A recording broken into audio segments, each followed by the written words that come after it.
সাগর ভাই আপনি কি কারণে প্রিয়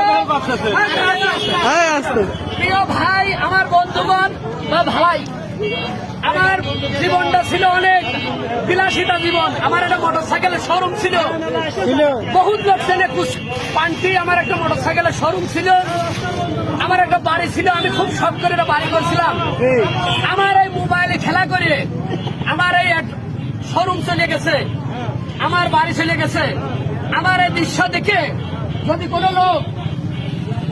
কোনো লোক একজন ব্যক্তি ভালো হয়ে যান, যত টাকা নিয়ে যান হলে রিসার্চ করেছি এই মাথায় আমার নিজের কর্ম করা ছিল। আমি এত মানুষ কর্ম করে বানাইছিলাম, আল্লাহ পাক আমার দিয়েছিল।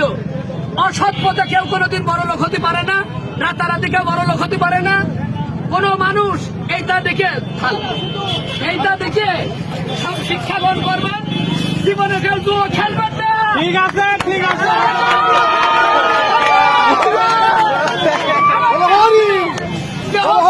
নষ্ট করে ফেলছি, আত্মহত্যার পথ বেছে নিয়েছিলাম, আত্মহত্যা। সন্তান আছে, এই হিসাবে আমার কোনোদিন এই জুয়া খেলবো না, খেলবো না, খেলবো না। জুয়া আমি কোনোদিন খেলবো না। ঠিক আছে, ঠিক আছে।